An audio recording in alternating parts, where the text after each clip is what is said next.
semua, perkenalkan nama saya Limadin Wijayani dengan NIM 19120111043. Pada video kali ini saya akan membahas materi mengenai rasional pengembangan kurikulum 2013.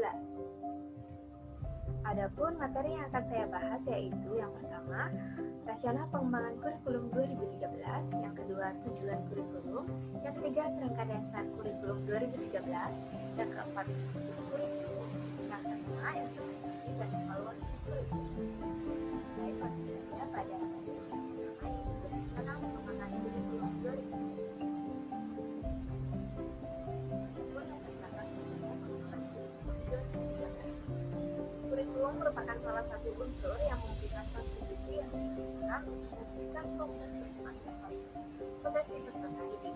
Jadi tidak dapat disangka lagi bahwa kurikulum yang dikembangkan dengan berbasis pada kompetensi sangat dibutuhkan sebagai instrumen untuk mengadakan peserta didik menjadi yang pertama, yang berkualitas, yang mampu dan produktif, menjawab tantangan zaman yang selalu berubah.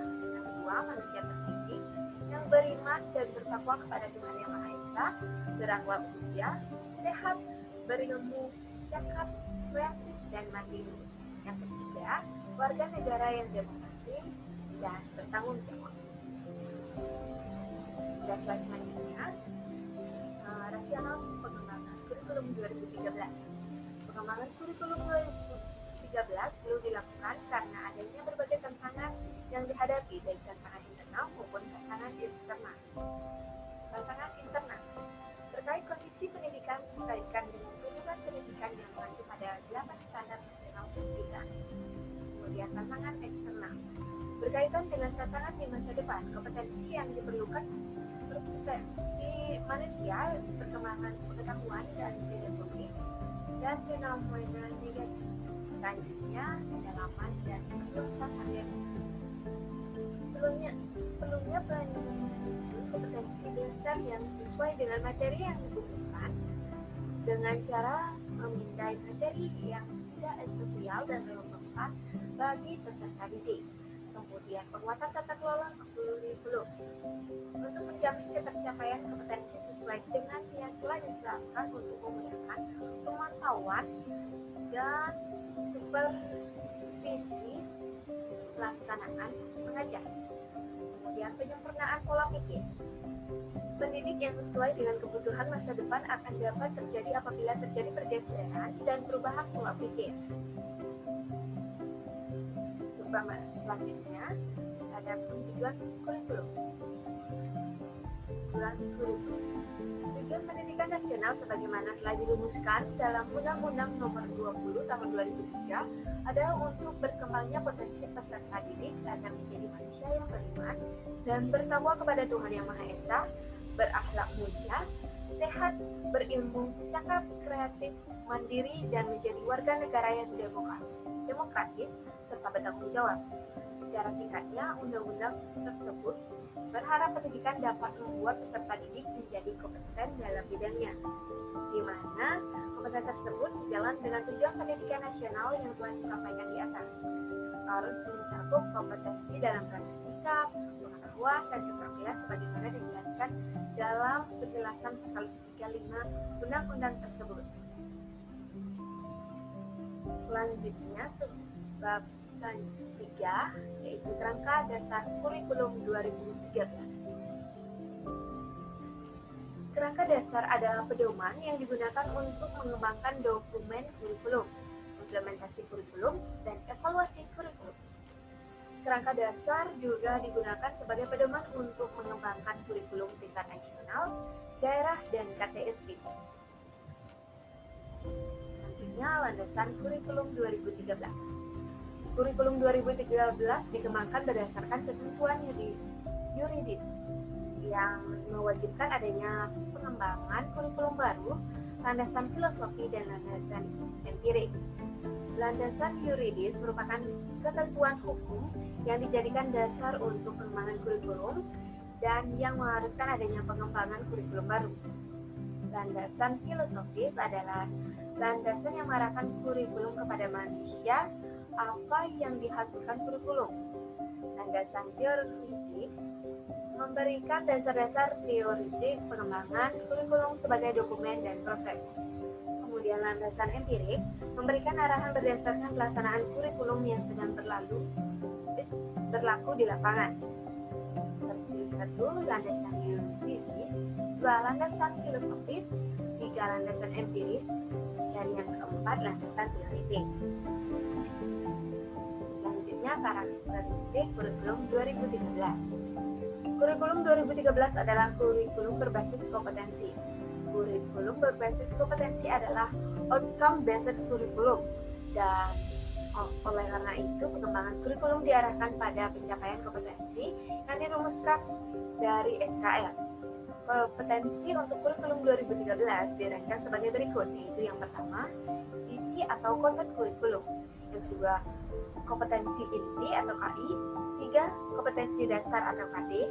Yang keempat, kompetensi inti dan kompetensi dasar. Yang kelima, kompetensi inti menjadi unsur organisatoris atau organisational kompetensi dasar. Yang keenam, kompetensi dasar yang dikembangkan didasarkan pada prinsip akumulatif. Yang ketujuh, silabus dikembangkan sebagai rancangan belajar untuk satu tema atau SDM. Yang kedelapan, rencana pelaksanaan pembelajaran. Selanjutnya ada proses pembelajaran.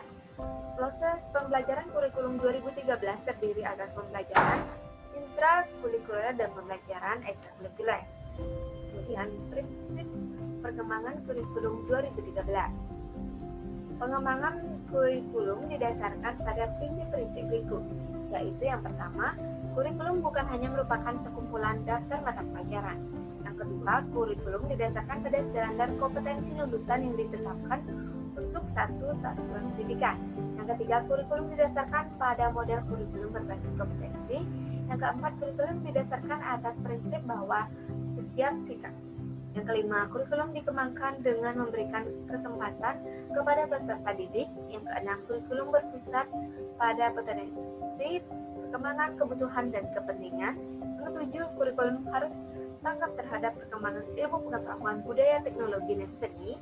Yang kedelapan, kurikulum harus relevan dengan kebutuhan kehidupan. Yang kesembilan, kurikulum harus diarahkan kepada proses pengembangan, kebudayaan, dan pemberdayaan peserta didik yang berlangsung sepanjang hayat.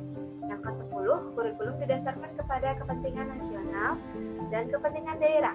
Yang ke-11, penilaian hasil belajar ditujukan untuk mengetahui dan memperbaiki pencapaian kompetensi. Untuk sebab materi selanjutnya yaitu struktur kurikulum.